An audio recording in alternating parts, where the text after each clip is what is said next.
Get ready to hear the truth about America on a show that's not immune to the facts with your host, Dan Bongino.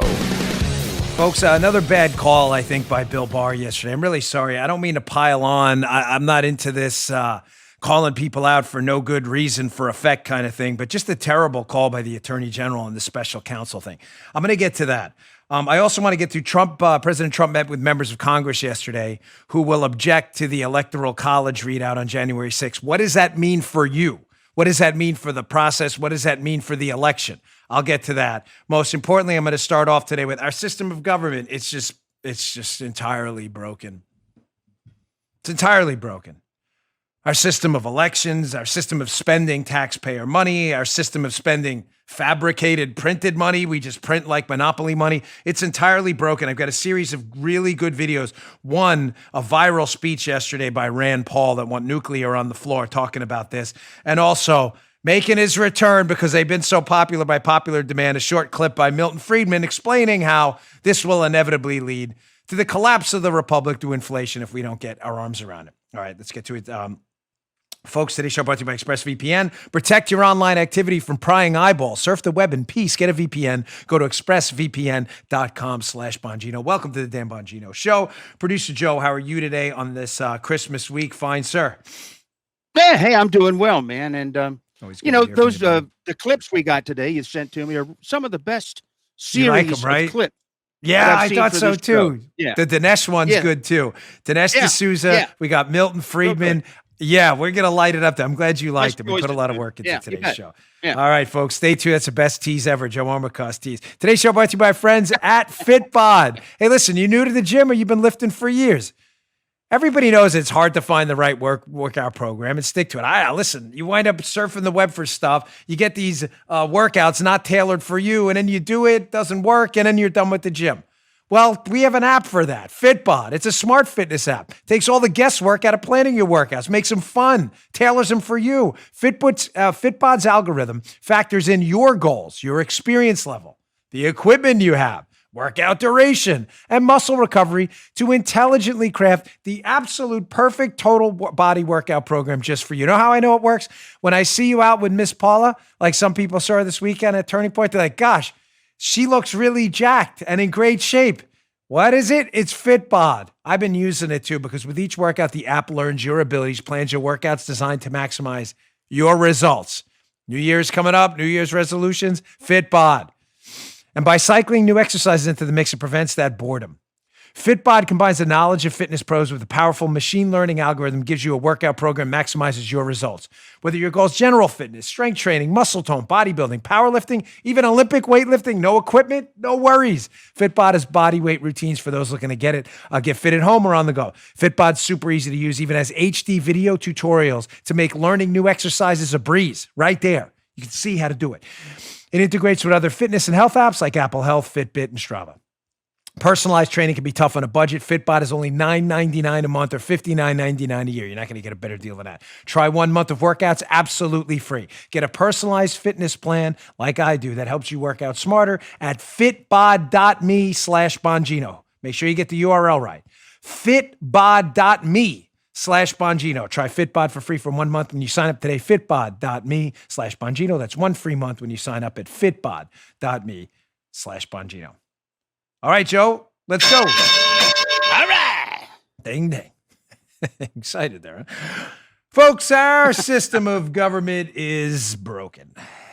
Our system of elections is broken. I mean, whose brilliant idea was it to let's just send out a bunch of unsolicited mail ballots in states where we don't even have voter ID and let's see what happens. What a great idea. Actually, it was a stupid idea that only stupid people would agree to. And fortunately for the people who like stupid people, the stupidest people amongst the stupid people crowd have been aggregating where? In government. The dumbest of the dumb managed to go and work as politicians and bureaucrats that run elections in governments in liberal states.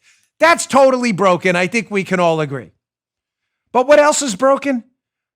Folks, the republic is broken. I'm really sorry. The Constitution was the greatest governing document in the history of humankind, but it has had some dreadful failures. I know you don't want to hear that.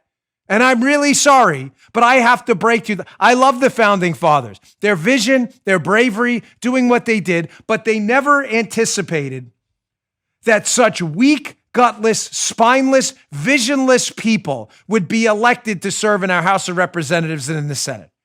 Why am I so upset about this today? Because, folks, economics is dead. We are on the absolute certain path to bankruptcy as a nation, and nobody seems to care. What am I talking about? The porculus bill was passed yesterday. Stimulus bill, otherwise, there's no the government doesn't stimulate anything. When are we going to stop with the language? It's not stimulus. I don't care who said it. Mnuchin, some of your favorite Republicans. I don't care. The government doesn't stimulate anything. It's not possible for the government to stimulate anything because anything the government uses financially to stimulate, it has to unstimulate by taking financially from you. We're taking our money to give us our money. So they passed this stimulus bill last night. I would urge the president to veto this disaster because it is loaded with pork and junk that has nothing to do with stimulation. Article in our show notes today. You can always access the show notes or the newsletter. It's the same thing, bongino.com/newsletter. Please subscribe. We get you the best news of the day. Take a little note here. Red State. Senator Ted Cruz is right. Congress labeled the end of the year spending bill COVID relief to cover all the pork. Jennifer Von Lahr, Red State. Read this article. You want to see some gems that were in this stimulus bill? Again, dreaded air quotes. From the Red State piece. This is all supposed to be stimulation. It says, of course, once the text of the bill was available, journalists, pundits, and lay people all delve into its contents and started itemizing all the pork in the bill from both sides of the aisle, claiming it was a COVID stimulus bill or a COVID relief bill. Okay, so let's go through this, Joe. Does this have to do with COVID? The Kennedy Center, $26.4 million. That's a COVID, what the Kennedy Center. No. This Kennedy Center really seems to make it every single time. This Kennedy Center, they have to be, Joe, would you not agree? The most politically connected people in the history of humankind, the Kennedy Center, $26.4 million. That's in the domestic part. The Smithsonian. Every time. Am I reading that correctly? Is that $1 billion? $1 billion for the Smithsonian? Is that right? I'm not. National Art Gallery, $154 million. National Arts and Humanities, $167,000. The Woodrow Wilson Center, $14,000. I'm sure this is good. And the COVID. Oh, here, wait. It gets even better. That's just the domestic part. Here's another one. Foreign countries. Egypt, like what is that? 1.3 billion. I'm missing the commas. 700 million for Sudan. Ukraine got money. Israel, Nepal got money too. That's always good. You got to throw that Nepal money in there too. You know, can't do a COVID relief. Nepal. I don't know. Maybe there's going to be some mountain, some peaking to the top of mountains going on. Some Nepalese folks were doing some stimulation for the Sherpas. I don't know what we're doing. I love Sherpas. But does that have anything to do with? Are the Sherpas getting tips for Sherpas? I don't understand what we're doing here. Folks, we don't have this money. That's the problem here. We don't have the money. Has anyone stopped for a moment? And by anyone, I don't mean the conservatives and libertarians who watch my show who are actually smart. I mean the liberals who watch my show because I get your nasty grams. Have you stopped for a moment and ever said to yourself, this is why I just said before that economics is dead and common sense with it? We are on the certain path to bankruptcy. We are $27 trillion in debt as a nation that only produces about $22 trillion in wealth every year. We owe everything we produce in a year and then some, a $5 trillion tip, propina. Has anyone stopped the liberals and said, well, where is all this dinero, dough, money, bread? Where's it coming from? Has anyone stopped it? Well, Rand Paul did. Senator Rand Paul, who's one of the few principled guys left up on Capitol Hill, voted against this porculus disaster and gave a speech that quickly went viral yesterday on the floor. I can't play the whole thing. It's 9.5 minutes long, but I encourage you to listen to the whole thing because it's very good. Here's just a short clip of it where Rand Paul asked a kind of common sense question, right, Joe? Paula common says, where'd the money come from? Yeah. Paula says, that's right. It's common sense, right? I mean, you'd like to know, like if your daughter showed up in your house and she was 16 or 17 yesterday with a suitcase full of $1 trillion, that'd be a lot of suitcases. Your first question would probably be, hey, or like a bearer bond for that. Where'd that dough come from? So Rand Paul asked this on the House floor yesterday. Check this clip out. This is very, very good. This bill is free money for everyone. Proponents don't care if you're fully employed or own your own house, or own your own business. Free money for everyone, they cry. And yet, if free money were the answer, if money really grew on trees, why not give more free money? Why not give it out all the time? Why stop at $600 a person? Why not $1,000? Why not $2,000? Maybe these new free money Republicans should join the Everybody Gets a Guaranteed Income caucus. Why not $20,000 a year for everybody? Why not $30,000? If we can print up money with impunity, why not do it? The Treasury can just keep printing the money. That is, until someone points out that the emperor has no clothes and that the dollar no longer has value. You know what's really crazy? When you talk about the pending collapse of the constitutional republic, if we don't do something, I'll talk about what can be done because I never want to leave you with a problem without a solution in a moment. But you know how you've reached the point of no return and the point of maximum tragedy? When the Babylon Bee, a satire site like The Onion, it's a joke. It's meant to be satire. When the Babylon Bee headline is absolutely right and satire becomes real life. Here's an actual headline to Babylon Bee, not a joke. Americans excitedly anticipate getting paid with their own money. The Babylon Bee. It's a satire site. That's funny because it's true. We're all like, right. Yes, $600 checks. From who? From us. From us. Where did the money come from? Rand Paul asked a common sense question. Where'd the money come from? I got to start walking around with the show. Can we get a bigger studio? I really do. Old like Glenn Beck style when he was on Fox at 5 o'clock. We need to do that. I need to start walking around because I have too much energy to do this show sitting down. That's why I'm always rolling around. It drives Parler crazy. She's like, stop moving. You're ruining my shot. That's my fault, not hers. Where did the money come from? So, folks, in order to make this simple, not for the conservatives, I'm very sorry, but for the liberals who watch my show, who never seem to ever ask this question Rand Paul asked, where did we get this money? $600 going to show up in your mailbox? Wow. Where did it come from? I don't know. Well, it comes from 3 spots.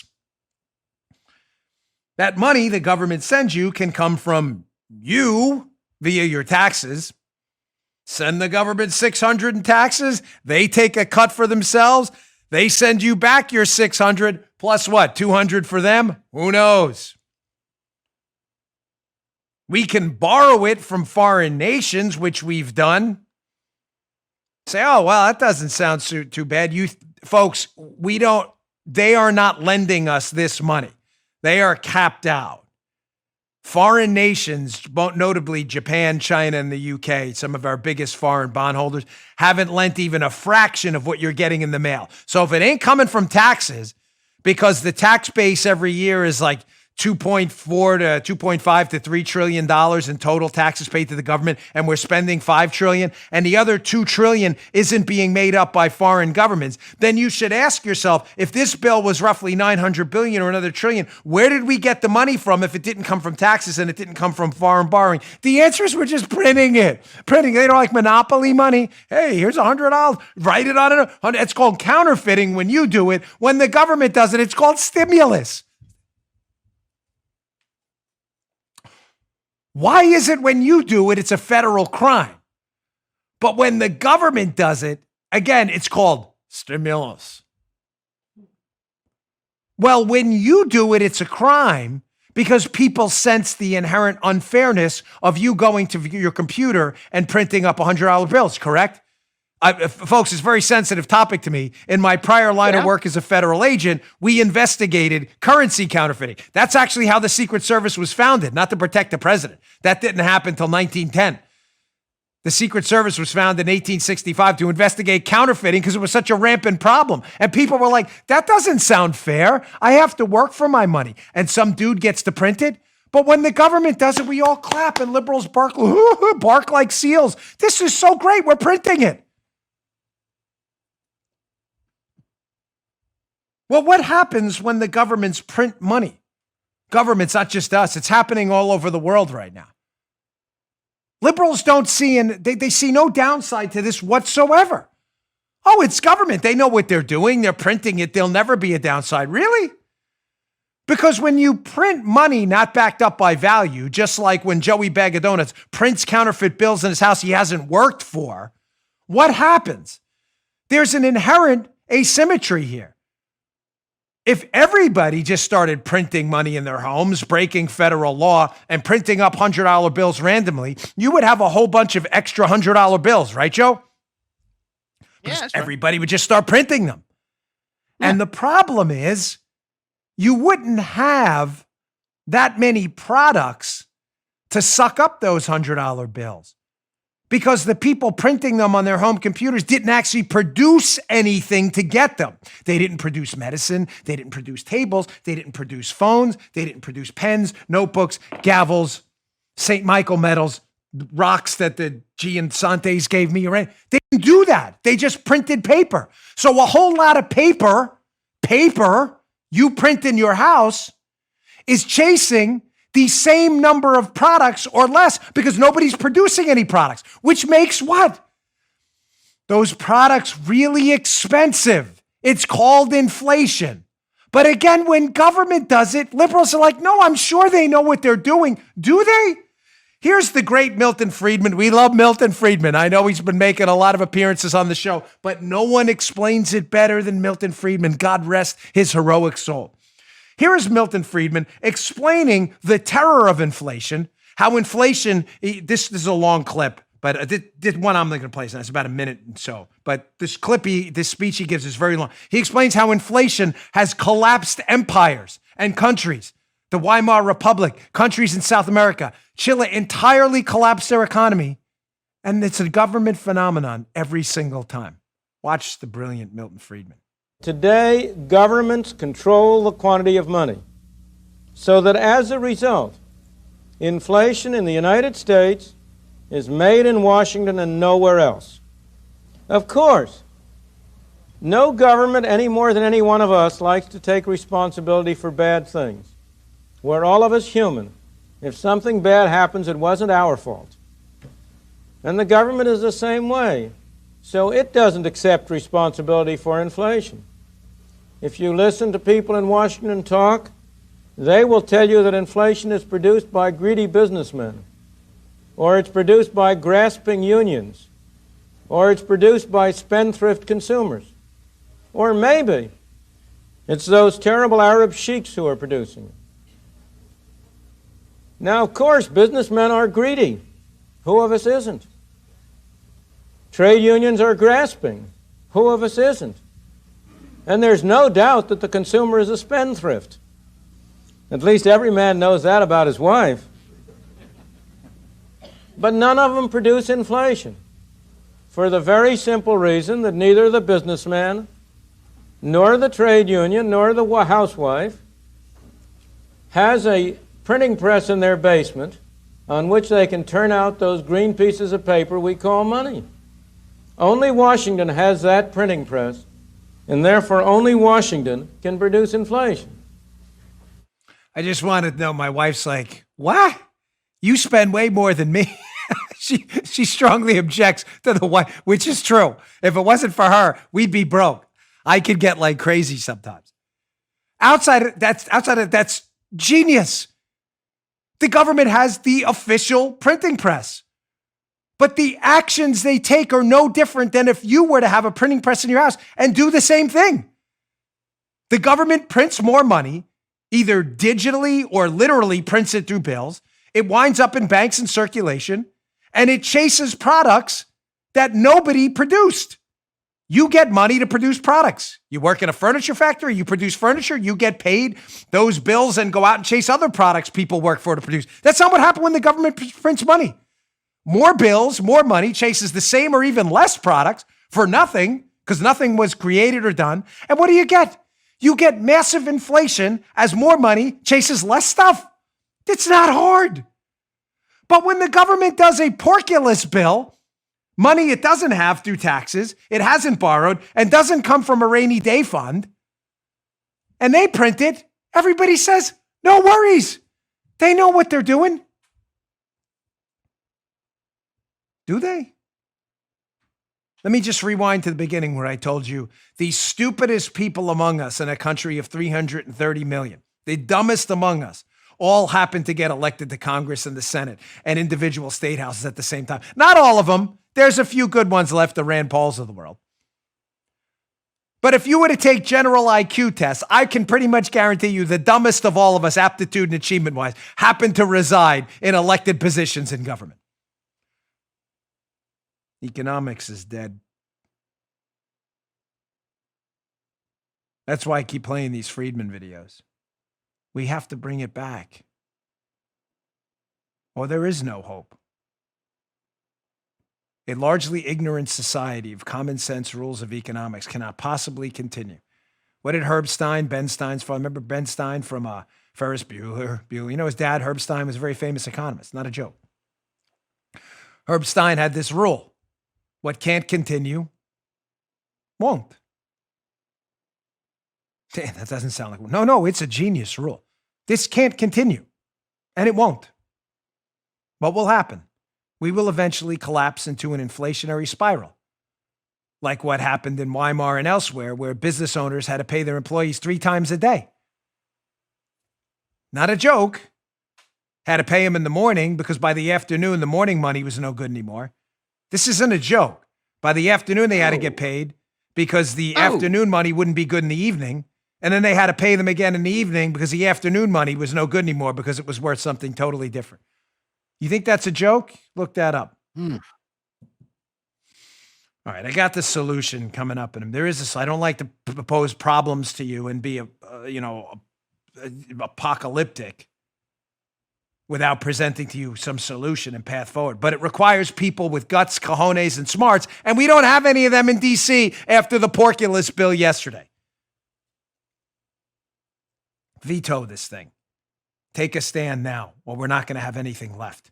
I'll get to the solution in a minute. Let me get to my second sponsor. Ladies and gentlemen, this is a great gift for the holidays. For those of you looking for a very special and unique gift, right? What better thing than iTarget? Listen, we've been reminded, sadly, this year about a lot of things. The importance of the Second Amendment, protecting yourself and your family. This holiday, give a really unique gift, the gift of safety and practice with your firearm. Give them iTarget Pro. You have the constitutional right to self-defense. We know that. But you have a moral obligation to be safe. But to be safe, you have to own a firearm, number one. But you have to be proficient with it. Proficiency matters. Ammo is really expensive. It's tough to get to the range. Some of the ranges are closing down right now. That's why iTarget was invented. They have a proprietary app and a laser round. You can now train safely in the convenience of your own home with your actual firearm. No manipulations to your firearm necessary. You drop that laser round in and you practice your dry fire training. What's dry fire training?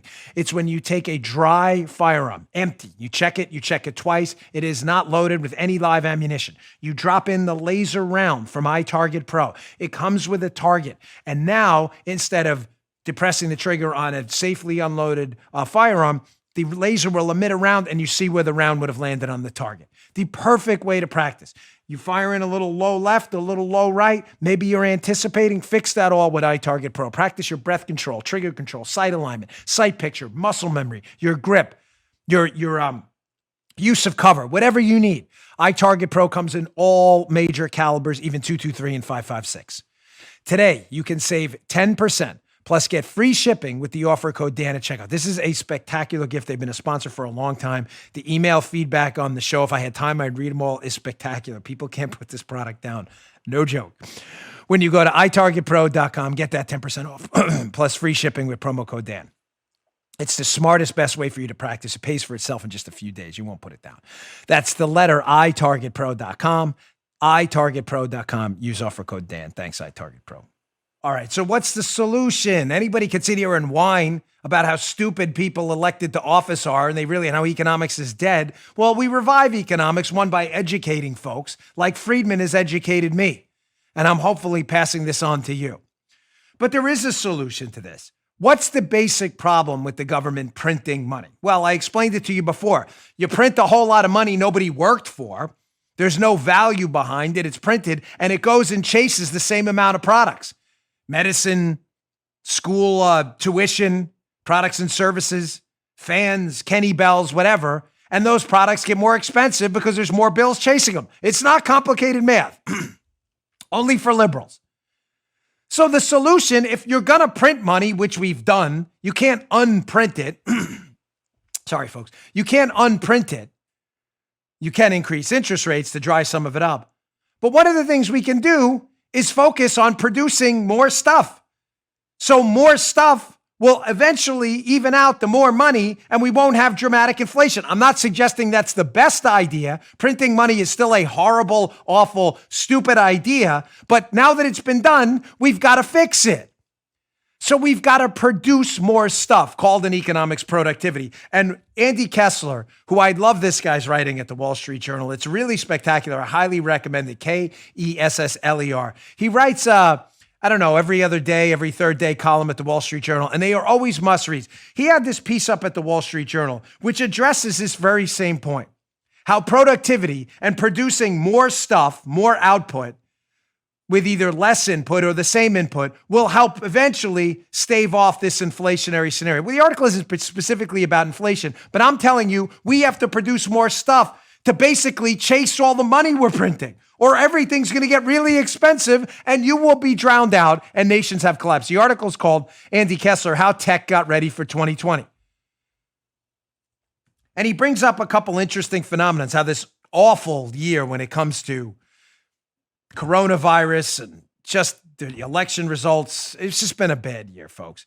Not the worst year in human history. People tend to get a little dramatic. Ask the people who fought in the trenches of World War I if it was the worst year. This doesn't even come close. It was bad, really bad, but it wasn't anywhere close to that. Ask the men and women of Pearl Harbor if this was the worst year in human history. Not. Shockingly, the coronavirus is obviously a massive human tragedy, folks. But we have to be able to look at least through some kind of positive lens or we'll all be depressed all the time. A lot of technology was forced upon us by this epic human disaster. And Kessler addresses it in a piece. And this leads into productivity, how we learned how to produce more services really fast because we had to. He brings up a couple things. How our technology in the United States is still better than anywhere else. He says streaming via Netflix and a dozen other services was ready, and then some. People sat home. These home entertainment systems were ready for it. He says next year, major studio films will appear simultaneously in theaters and on streaming services. Previously unthinkable. You say, all right, well, that's entertainment stuff. That's not that important, Dan. What else are we producing? He says, well, the ready list stuff of, that was ready with the pandemic was amazing. Contactless payments through Apple Pay. He says, though Apple Pay didn't work well with masks, meal delivery, grocery delivery, retail logistics, e-billing, ticketless travel, airport security line cutting retinal scans, motion sensing Purell dispensers. Amazon was ready with essentials, but 6 weeks to deliver a book? He goes, yes, I've heard of Kindle. And weirdly, ballpark crowd noise sold to video game companies was sold back to teams, all accidentally ready. The point Kessler's making is that we are still the United States. And despite the mass of stupid people that have all aggregated on Capitol Hill, amazingly, the dumbest among us all happened to be in Capitol Hill at one time. The United States is full of entrepreneurs and hardworking patriots who have still figured out ways, even in a pandemic, to produce stuff people value. Everything from entertainment to Major League Baseball teams valuing crowd noise to make the experience seem genuine. Contactless payments. People have figured it out. You don't have to touch stuff where the viral transmission could touch your hand. People can just wave their phones. Retinal scans at airports. I have that. Paula, what's it called? The thing we do at the airport with the retinal scan? What's that thing called? Do you remember? The line. Gosh, I can't think of it. What? I have it. I love it. It's the greatest thing ever. You go up to the TSA line. They have a special line. You put your eyeballs or your fingerprints down. Boom, right there. You don't even have to show your driver's license. All this stuff was ready. So the bad news, all the stupid people have decided to vote on a bill where we're going to print money we don't have that are going to chase products. The semi-good news, clear. Yes, clear. I love clear. I love that. It's the greatest thing ever. The good news, even though these idiots are printing money we don't have, we can still minimize the consequences. There will be consequences. The Daniel Day-Lewis, there will be blood. Make no mistake. Remember that movie? That was a great movie. But we can minimize the blood loss by producing services and products in enough quantities in this entrepreneurial great society that we at least minimize the effects. Trying to leave you with some good news. I just wish we didn't have so many stupid people in D.C. The dumbest among us. Yeah. I mean, by chance, you'd think like at least a few smart people would make it up just by pure chance alone. What are the odds that all of the dumbest people all are up on Capitol Hill? It's just incredible. Unbelievable. It really is. That's why, like I said, I love it when people, poke fun at me online for losing elections. They never ran it. They've never run for office ever. It happens it drives Paula nuts.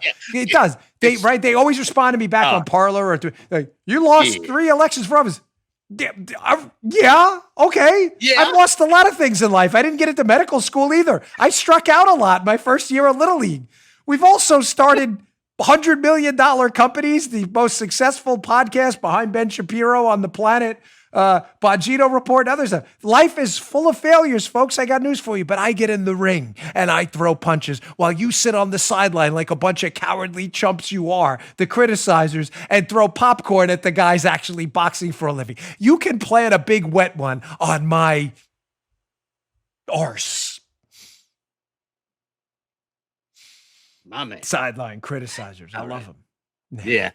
Best thing that ever happened, seriously, was me losing that race. It was like Obi-Wan Kenobi. You strike me down, we will get strong. This show has given us a platform we would have never had up there in that mess of imbeciles. Listen, I covered this yesterday, moving on. Bill Barr is, I don't want to pile on. He's done a lot of good things, and I respect the man's gusto and guts. He has done some good things, and we shouldn't deny that. But a series of just, I think, misstatements and really bad choices are plaguing his last days. I think his last day is the 23rd. What's today? The 22nd? So tomorrow. These, of course, the Attorney General. There are liberals listening who don't know that. Here's another one at the Epic Times. You can read the story again in the show notes. Bill Barr says he has no plans to appoint a special counsel in the Hunter Biden probe. Why? By Tom Ozimek, Epic Times.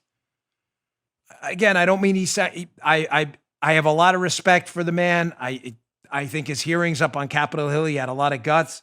He's made a lot of good calls.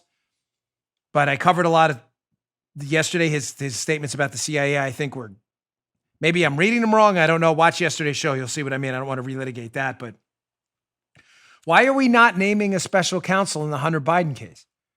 We know there's an active FBI investigation. We know now that there's a strong possibility that Joe Biden will become the next president. Dan, you're conceding. I'm not conceding anything, folks. You listen to my speeches or my show. I'm just telling you what the probabilities are. If you don't like that, I'm very sorry. I'm not conceding anything. We need to fight and fight and fight. That's what we do on this show.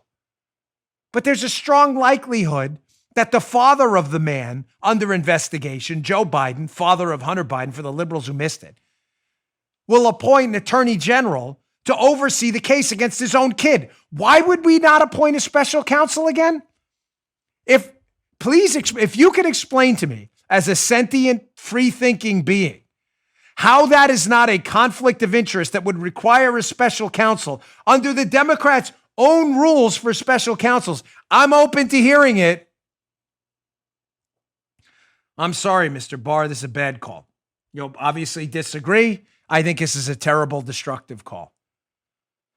There is no question in my mind that if Joe Biden walks into the White House, he will do everything in his power. I don't care what Jen Psaki, his spokeswoman, said, everything in his power to obstruct the investigation into his son. So it was A-OK to appoint a special counsel to look into the pee-pee hoax and the collusion hoax. Everybody knew was fake from the start. That dragged on for 3 years with this Bob Mueller fiasco. But it's not okay to appoint a special counsel to look into the potential president's son who's under investigation by the FBI now? How is that? New rules, ladies and gentlemen. The Democrats wanted the new rules. Remember my new rules show? The old rules are gone. Probably have the Constitution. The Democrats don't care about the Constitution. A Constitution only matters if it constitutes a series of principles that both sides abide by. What does a Constitution matter if half the country says it doesn't matter? I don't understand. I'm not kidding. Fidelity to the Constitution only matters if everybody agrees it constitutes something. A set of guiding principles, laws, and regulations and rules we abide by. The left doesn't care. So if the left has thrown that out and now likes the appointment of special counsels, which I agree are a terrible idea, but the other half of the country, the libs folks, they don't agree. They think special counsels for political punishment are a terrific idea. Okay, those are your rules. New rules are, we're going to take your rules and shove them up your caboose.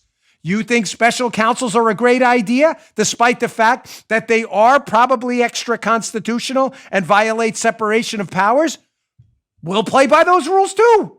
When your guy's up and he's being investigation, time for a special counsel. When you're ready to go back to the old rules, I'm all ears. Until then, take your rules and swallow them like the syrup of Ipecac.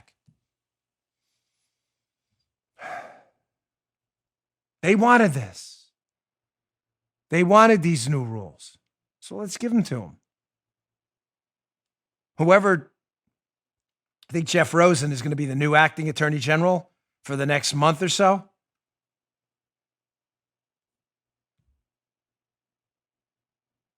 Don't leave without appointing a special counsel for Hunter Biden. Their rules, folks, not ours. They like their new rules. Let's see how much they really like their new rules. Because the only way to go back to the old rules is to make liberals feel the effect of their new rules and say, you know what? I think I'd like the old rules better, where we had a constitution and actual separation of powers that protected all of us. That sounded really good.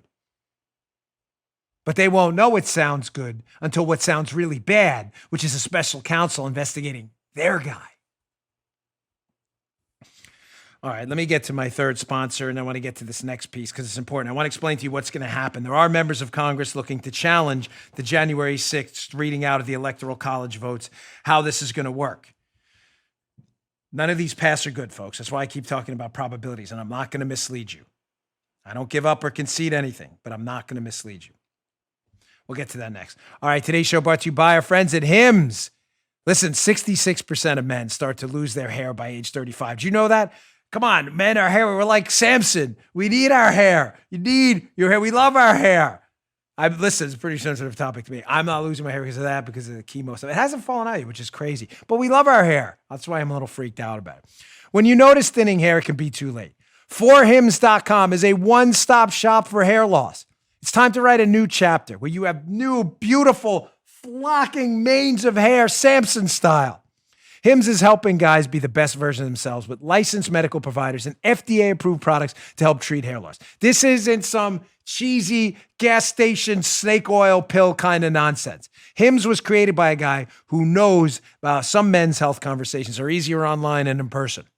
No more awkward in-person doctor's visits or long pharmacy lines. For Hims connects you to licensed medical professionals online. Save you hours. And then awkwardness saved too. Completely confidential and discreet. Just answer a few quick questions. A medical professional will review it. When they determine it's right for you, they can prescribe you medication to treat hair loss that is shipped directly to your door. Today, Hims is giving you their best offer yet. If you're not happy, get a load of this about the results after 90 days. Hims gives you a full refund. What do you got to lose? And right now, my listeners can get their first visit absolutely free. Go to 4hims, FORHIMS.com/Bongino. 4hims.com/Bongino. 4hims.com/Bongino. Do not wait. Prescription products require an online consultation with a healthcare provider who will determine if a prescription is appropriate. Restrictions apply. See website for full details and important safety information. Remember, that's 4hims.com/Bongino. Check it out. Don't wait.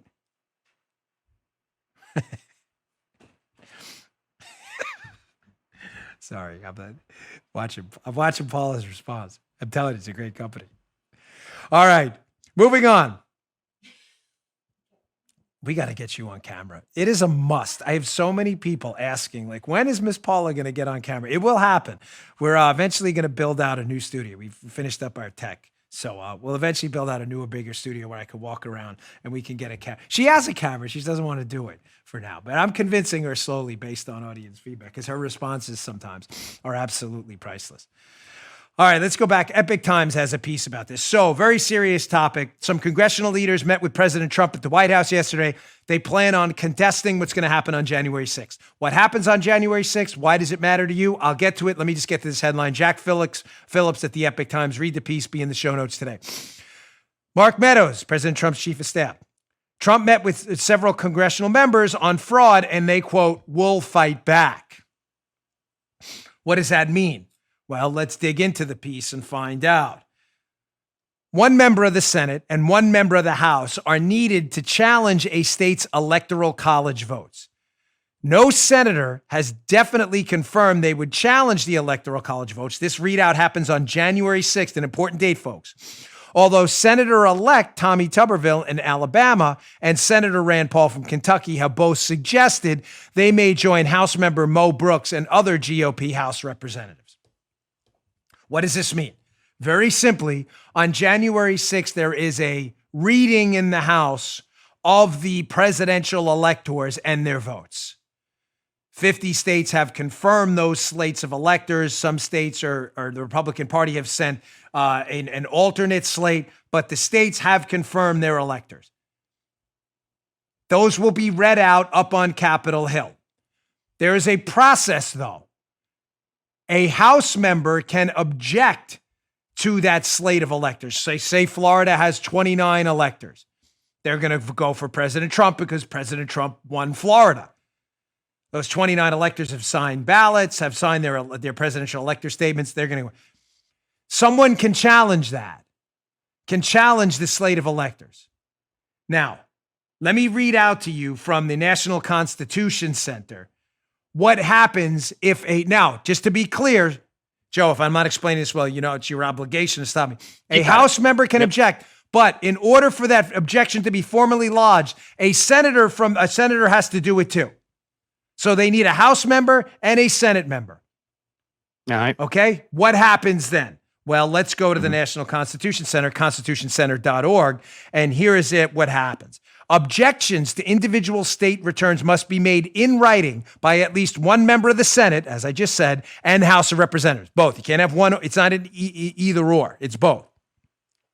If an objection to that slate of electors meets these requirements, the joint session recesses and the two houses, the House and the Senate, separate, debate the question in their chambers for a maximum of 2 hours. The two houses then vote separately to accept or reject the objection. They then reassemble in joint session and announce the results of their respective votes. An objection to a state's electoral vote must be approved by both houses in order for any contested votes to be excluded. Folks, this is where the probability part comes in, which I owe to you. I don't owe you any dishonesty for the sake of effect. No matter who gets up and objects to a state's, say Michigan, where there was fraud. Was there enough fraud to overturn the state's electoral vote? We don't know that, but there was unquestionably fraud in Michigan. So say a House member and a Senate member object to those state electors and say, no, even though they went to Biden, the states confirmed it, we're objecting. That's great, and I think that fight should continue. But what happens, Joe? It gets debated for a maximum of 2 hours. 2 hours, yeah. They have 2 hours to debate it, and the House and Senate vote on it. Ladies and gentlemen, the House is controlled by Democrats. Nancy Pelosi controls the House. They are not going to agree to that. That's not giving up. That's not conceding anything. That's just hard political football. I think the fight continues. I think the fight should continue. I support their efforts to do it. But the hard political reality is unless some Democrats fold, which they won't because they hate this man, they're just going to shut it down. I wish I had better news for you there. But I'm not going to make it up. But the fight does matter. It always matters.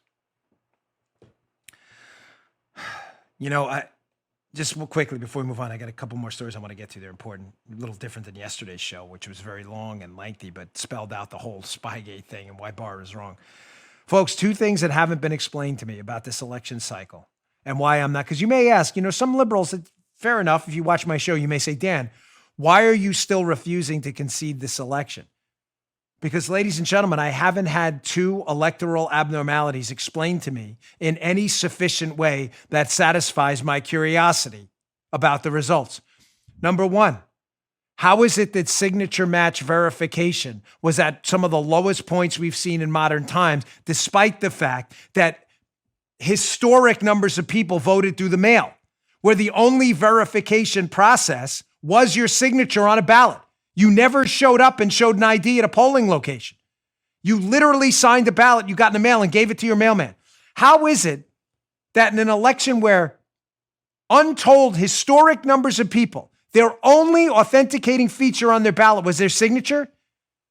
Historic numbers of people did that, and yet signature matches where they found a problem with it was at the lowest level in modern history. That doesn't make any sense. More people use signatures to authenticate and less people screwed it up. It doesn't make sense.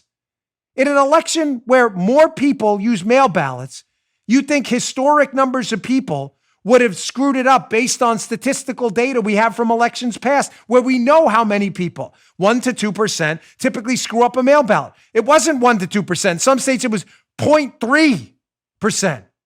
That doesn't make any sense. First time people vote by mail and magically more people succeed at it? Does that make sense to you? That has not been explained to me sufficiently. Second, the roll-off phenomenon. How historic numbers of people in inner cities voted for Joe Biden at the top of the ballot and skipped all of the other races on the ballot. A logical explanation would be some of those votes were probably fraud. Why does that mean fraud, Dan? Because if you're going to vote fraudulently and you need to overcome a big voting deficit, you don't have time to fill out every single election on the ballot. You just vote for Biden at the top because that's your primary concern and you mail it in. Historic numbers of people only voted for Biden and never voted on any other election on that ballot. It doesn't make sense, folks. The Democrats are in no eager rush to explain it to anyone. All right, got one final sponsor, and I want to get this. I got a little bit of a cut from my Turning Point speech, which I don't usually play my own stuff, as you know, it's rare. But I got a really nice email from a gentleman who lost his son. It was very touching. Me and Paula read it yesterday. It was, and he was a little bit inspired by some of the speech. I want to play that, and I want to just get to some warning signs if you live in a liberal city too, so don't go anywhere. Our final sponsor today, our friends at Simply Safe. Listen, everyone wants to keep their home and family safe. Everyone. Whether it's from a break-in, a fire, flooding, or, God forbid, a medical emergency. What's the solution? Simply Safe. It's what we use right here. You know my background in security. I don't mess around. We use Simply Safe to secure our home. We have an arsenal of cameras and sensors everywhere. It's award-winning 24/7 protection with the best professional monitors in the business. They've got your back, both day and night, ready to send police, fire, EMTs when you need them straight to your door. Simply Safe has an arsenal of sensors and cameras. They protect every inch of your home. You can set it up yourself in about 30 minutes. Paula did it for our house. Why didn't you do it? Because Paula's actually handier than I am, and Joe can attest to that. That is true. It's super easy. Simply Safe's professionals take over. They monitor your home 24/7, send help the moment you need it, and the moment there's an alarm. Plus, with Simply Safe, there's no long-term contract. They don't need it. No hidden fees, no installation costs. Right now, my listeners get a free home security camera. We have one right there. When you purchase a Simply Safe system at simplysafe.com/Dan Bongino. Get the URL right. You can also get a 60-day risk-free trial. Make sure you get the URL right. So there's nothing to lose for you. Go to Simply Safe, SIMPLI, simplysafe.com/Dan Bongino for your free security camera today. That's simplysafe.com/Dan Bongino. Go today. All right, let me motor through this one quick. Ladies and gentlemen, if you are one of our audience members in a blue state, and we have many of them, we do a lot of diagnostics on our audience and demographic studies to see who's listening where. We don't know your name, but we can tell where the URLs or the IPs are from. We have big audiences in California and New York. Ladies and gentlemen, emulate Snake Plissken and escape from New York and LA as soon as you can. But please don't vote the crap you voted in up there down here in states like Florida where I live. The increasing peril, I have this, right? Poor Joe lives in Maryland. The increasing peril of living in liberal states. It's happening by the minute. Not a joke. What am I talking about? This article will be in the show notes. Check out John Solomon's cool site, justthenews.com. Some California lawmakers want to impose a wealth tax with far-reaching tentacles. Okay, that's not news in California. California wants to tax wealthy people. You're like, Dan, how's that breaking news? No. Listen to how this spectacularity works. They not only want a wealth tax. If you go to California, you have like a rental, an Airbnb, and you stay there for more than a certain amount of time, look at what they're going to do to you. Check out this piece. Read this Just the News piece. This is like a horror show. Their wealth tax proposal that was pushed this year applies up to a 0.4% tax on the amount of a state resident's net worth, not your income, your net worth, over $30 million. The proposed bill would have made those who spend more than 60 days in California a year subject to some level of this wealth tax. The amount of the person's wealth subject to the tax would depend on the amount of time spent in the state during the prior 10 years. And under the proposal, even leaving the state would not free the taxpayer of the burden because anyone who'd been subject to the tax in the preceding 10 years would still be subject to some level of the tax for up to 10 years. Ladies and gentlemen, do not visit. I don't know what to tell you. I'm very sorry for our friends there. If you are a person who's been successful and you are going to stay in California and this thing passes, evacuate as soon as you can. I am very sorry, but I cannot recommend with a straight face that you go to these places. You say, Dan, you said liberal states, not state. California is bad enough. I love our California friends. My buddy who's the manager in the restaurant, I never say where because I don't want libs to burn it down. I love you all. I always, viewers and listeners, I love you. But please, get out while you can if you're a conservative. I'm serious. The place is a disaster area. New York, too. What about New York? Check out this video by the communist mayor of New York City, de Blasio, who's not even hiding his Vladimir Lenin, Joseph Stalin allegiance at this point. What's the very core tenet of socialism? From each according to his abilities, to each according to his needs. In other words, redistribution of wealth, right? That's what socialism is. Yep. Socialism, communism, it's the same thing. Only pseudo-intellectuals want you to believe there's a difference. There isn't. All right. This is not stealth edited. This is actually the mayor of New York City going full Vladimir Lenin right now talking about socialist principles. Check this out. We needed to profoundly change the distribution of resources. I like to say very bluntly, our mission is to redistribute wealth. A lot of people bristle at that phrase. That is, in fact, the phrase we need to use. We have been doing this work for 7 years to more equitably redistribute resources throughout our school system. That means pre-K for all, 3K for all, advanced placement courses. He's not even hiding it. This is an actual principle of communism.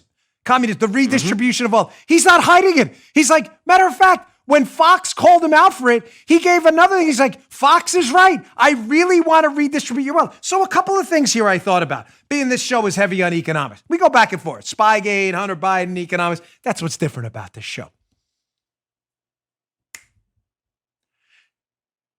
Where's the wealth distribution center? Anyone?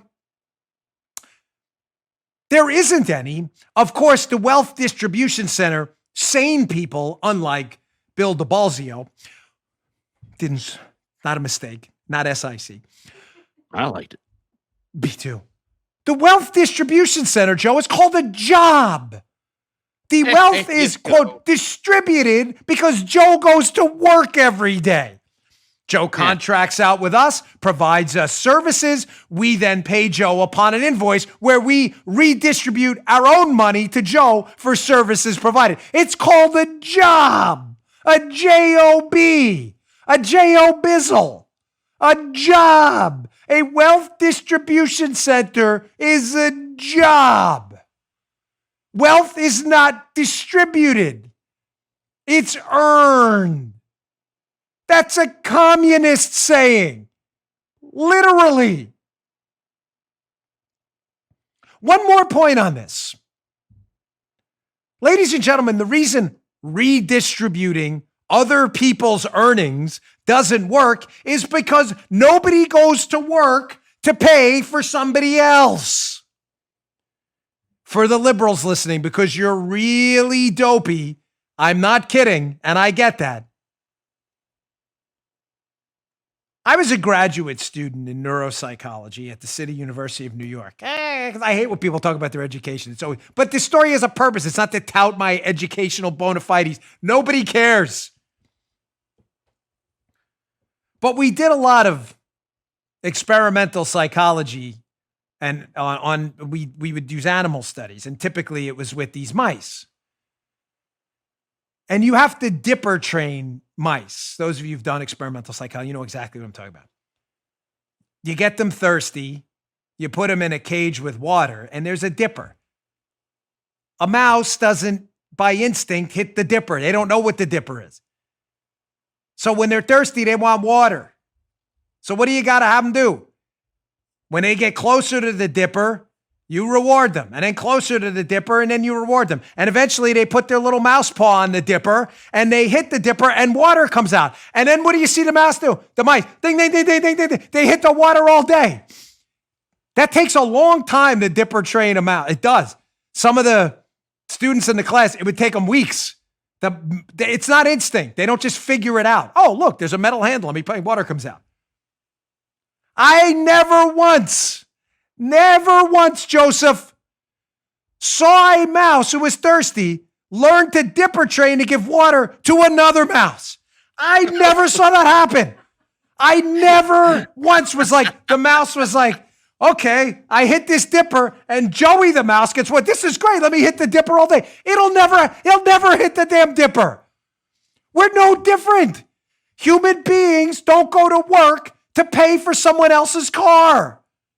We don't do it. It just doesn't happen. That only happens with communists, where it doesn't happen and people starve to death because they're not going to farm their fields to feed government bureaucrats and not their own family. If you're an experimental psychology student and you dipper trained a mouse to give water to another thirsty mouse, email me. I'd love to hear your story because it's never happened ever. Write that paper up. We'll put it on the show in the Journal of Experimental Psychology. Maybe they'll take it tomorrow. De Blasio thinks you go to work to pay for someone else's kids because he's that stupid. Now, this is best summed up. This is what Joe was talking about by these videos. We're getting to all these today because Joe liked them and he gave the greatest tease ever. Not planned at the beginning of the show. Here's the great Dinesh D'souza, one of the smartest men. I've had him on the show twice in my interview series, explaining a terrific analogy of why redistributing someone else's efforts never, ever works. Analogies are great. Check this out.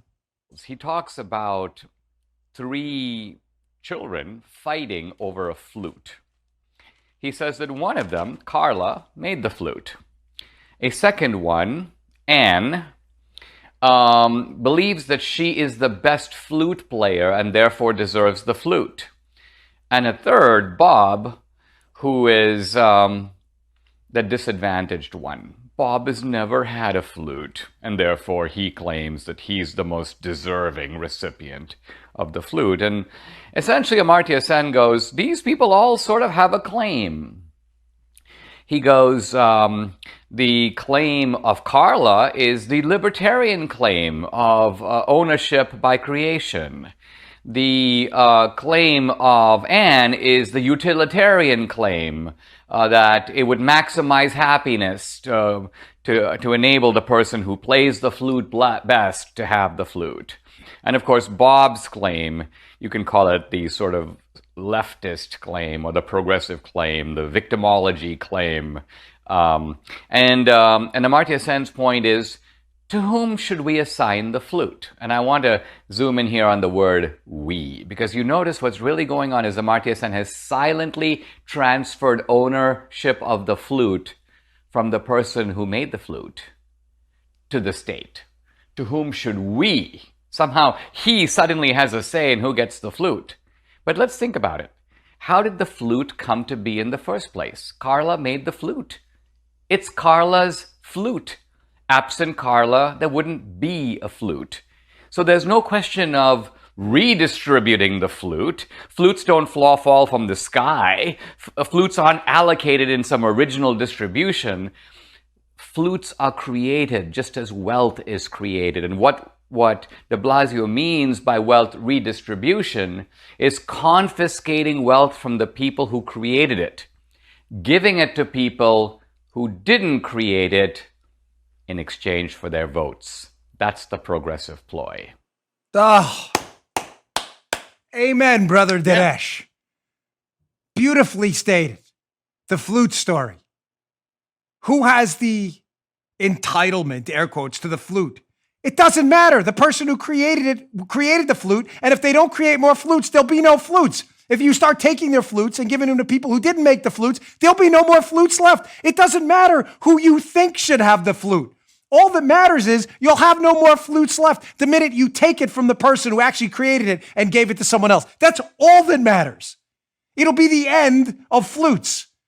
Like it was the end of people eating regularly in communist countries when they instituted confiscation of their farm goods and everybody starved to death in the great famines. Because you're not going to farm your land to feed someone else. You'd rather be dead. And they were, by the hundreds of millions. But keep it up, the Bongino. Great job, Dinesh. By the way, Dinesh has a terrific video account on Rumble. You know, I'm an investor in Rumble, but he has these videos up there. They're really good. Subscribe to his account on Rumble in addition to mine, if you don't mind. It's really good. He has videos like this everywhere. There aren't many better explainers than Dinesh. Okay, folks, here's how we're going to end the show on a little bit of a happy note. So I was at the Turning Point USA conference, the Student Action Summit this weekend in West Palm. And I put this speech up, by the way, on my Parler account this morning, right before I do these exclusive teases of the show. I'm at Bongino on Parler, if you'd like to follow me. But I put this whole speech up thanks to Rich Cementa, who put it on his account, and I just retweeted his link to his Rumble account. If you'd like to watch the whole speech, about 20 minutes long, I poured my heart into it. And I appreciate all the young warriors out there who showed up for the conference. But there was one part where the reason I mentioned this is about 2 minutes or so, hat tip to Breitbart, who put it on their social media account. A lot of hat tips, sorry, folks, but it's the right thing to do. Breitbart seemed to like this part. I was talking about my unfortunate cancer diagnosis. I'll be okay. It's not a sob story for anyone. But how it made me reflect on things. And I brought up this piece of life advice that I got from the Black Swan, a book from Nassim Taleb. It's in his book. And the piece of life advice I discussed is about collecting opportunities, but not chasing trains. Play the clip, and I'll get to why it's important, because I'm always asked the best piece of advice ever. People come up to me, Dan, what's the best piece of advice you got from my son? And I say, collect opportunities, but never, ever chase trains. Check this out. You know, most of you know I was diagnosed with cancer recently. It really sucked, to say the least. It wasn't the best day of my life. But, you know, it's one of the reasons I came out today, and I wanted to thank you all. Things look different when you get news like that. I know a lot of you in this room, sadly, have been touched by it. Family members, sadly, some of you here yourselves. Thankfully, it's treatable, and I think I'll be okay. I'm about a month into treatment now. But thank you. Thank you. Thanks.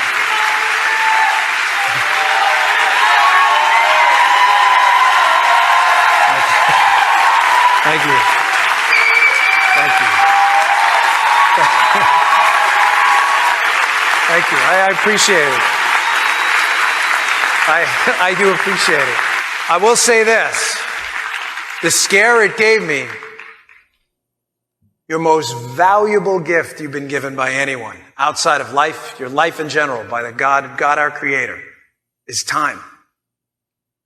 Don't screw it up. You all are young. You have the opportunity to go out there and collect vast troves of opportunities.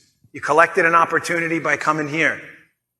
The book, The Black Swan, one of the best pieces of advice you'll ever read is collect opportunities, but don't chase trains.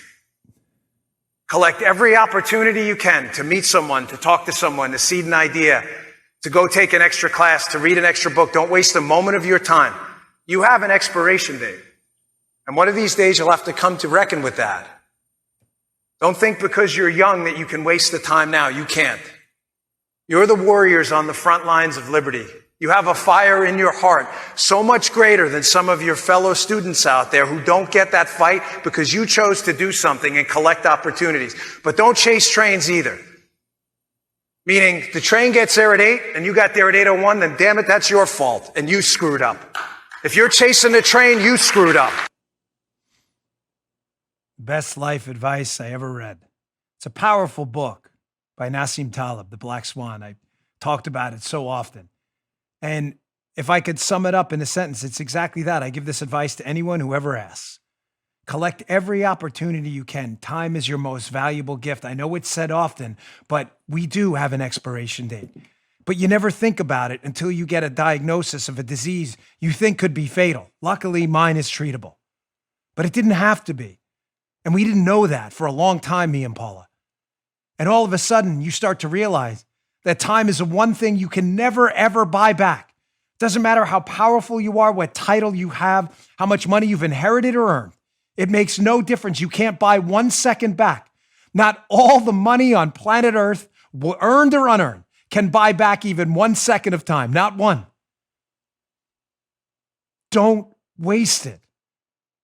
Taleb's advice in his book, he talks about he was trying to get some characteristics of these unbelievably successful people. Sure, there had to be something. They were the best looking, the smartest, the most athletic. What was it about them? They had the wealthiest parents. He tried to find common characteristics of these unbelievably successful people, and he couldn't find it in the book. But you know what he found? The one thing they all did? These incredibly successful people across science, medicine, entertainment, education, it didn't matter. They all collected opportunities and didn't waste time. Every opportunity. An opportunity to read a book, to read another article, to take another class, to educate yourself, to stay an extra hour at work, to produce that one extra product, to think through on a weekend that one new idea you had. Everybody's got a plan. Plans don't mean squat. Who implements the plan? It does something about it. The do matters, not the talk. Don't waste your time. Collect every opportunity to learn from someone else, to go to a conference, to seed your mind with a new idea. Don't waste a second of it ever, especially if you're young, because that expiration date's not looking down your neck. It's not breathing over your shoulder. You don't think it's real. Trust me, it's very real. I learned that the hard way. This year, you will see your life totally different. Collect every opportunity. Don't waste a second. You can't buy it back, no matter how much you earn, no matter how much you're worth. No fancy car. There is no trade-ins. There's no trade backs, nothing. That second's lost. It's gone forever. But do not chase trains. He tells a story in a book, Taleb, about a friend. And they would come to a different conclusion, but I always took away from that. If you say you're going to do something, then you damn well better do it. If that train comes at 8 o'clock and you arrive at 8:01, that is your fault, as I said in the speech. You blew it, no one else. Don't ever chase a train. You know what time it's going to be there. Be there 5 minutes early and get there every day. You committed to going to college, you committed to a project, and you damn well better finish it. I only had one rule with my daughter with sports. When she signed up for the season, I don't care how bad it got, she was playing that season out no matter what. And she knew that rule. Don't chase trains. The train comes at 8. Be there at 7:55. No excuses. Collect every opportunity. Don't waste time. Thanks for all the feedback on the speech. I really appreciate it. Again, you can watch the whole thing on my Parler account. I linked to Rich Cementa's Rumble account, so I deeply appreciate it. Hey, please check out the our new aggregator, our alternative to the now left-leaning Drudge Report, BonginoReport.com. You can get all your news of the day there, and we really appreciate it. The website's just exploded. Best conservative news of the day. Hat tip Matt Palumbo, who does it. We got some news there too coming up. And also, if you'd subscribe to my Rumble account, I'd really appreciate it. Rumble.com/Bongino, where you can watch the video version of this show. We're almost at 1 million subscribers. Thanks for all your loyalty to the show, folks. I really appreciate it. We don't chase trains here. We show up every morning for you because you matter to us. Thanks a lot. See you tomorrow. You just heard Dan Bongino.